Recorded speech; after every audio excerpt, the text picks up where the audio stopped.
I like these little thought experiments, taking a writing prompt and making a story out of it. This commenter, Metal Sonic Forces 1402, wants to see a story where the Shocker, my favourite Spider-Man villain, comes into possession of the Venom symbiote, and such a mental idea was fun to play around with. I gave myself 1 hour to think of a way where such a pairing might make sense, and I've managed to come up with this short story. But before we go in, I just need to tell you that while Venom's tale began on Battleworld, our story begins years later during the career of Eddie Brock as Venom, but he won't be Venom for much longer. As during the events of Marvel Knights Spider-Man, where Peter Parker's desperately searching for who kidnapped his Aunt May, a dying Eddie Brock holds an auction to sell the Venom symbiote to the highest bidder. In the story, mob boss Don Fortunato has the winning bid, and he gives the suit to his loser son Angelo, who becomes the second Venom. But what if someone else had won? What if the Shocker had bonded with the Venom symbiote? Herman Schultz, the vibration-based mercenary known as the Shocker, was actually at Eddie's auction, hoping to buy himself some respect. Even after years of being the Shocker, he's still just some B-list criminal in the eyes of the public. No one takes him seriously. But Venom, there's a big name. All he has to do is get the winning bid.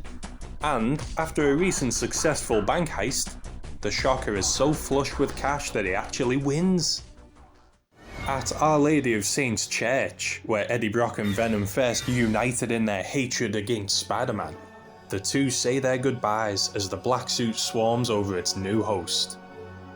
The suit merges minds with Herman, and the two share every secret that they know.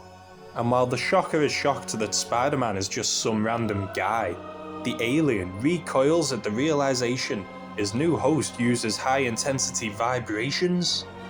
Herman's old gear actually has the potential to hurt the symbiote, so it demands that Herman throw himself fully into being Venom.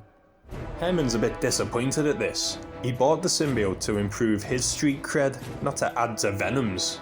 He wanted the Shocker name to get more respect, but now he has to abandon it completely.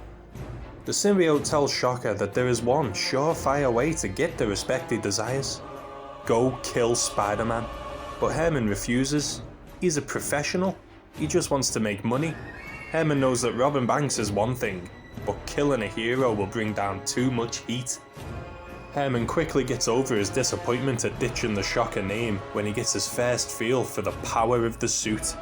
They go out on the first swing, and while Herman thinks he's just taking in the sights, the symbiote is secretly guiding him towards his prey, Spider-Man. Currently at his high school reunion at Midtown.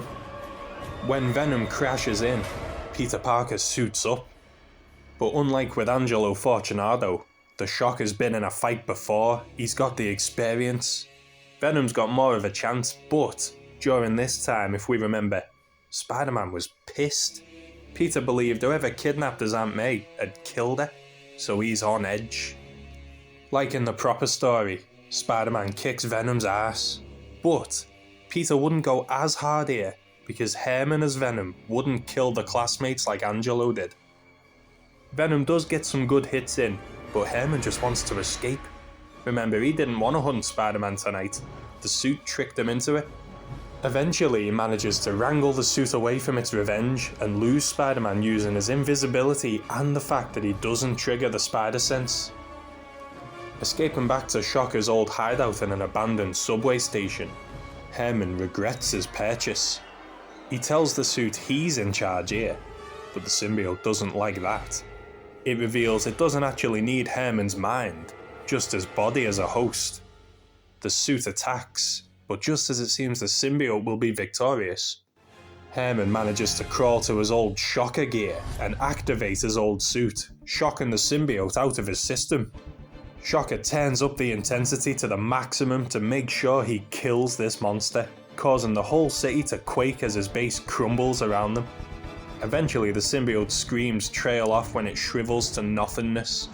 All that's left is dust and darkness as the rubble crushes Herman. With his Shocker suit out of power and the concrete pinning him down. Herman laughs at the fact that the Shocker managed to defeat Venom. If anyone found out, he'd finally get that respect he so desired.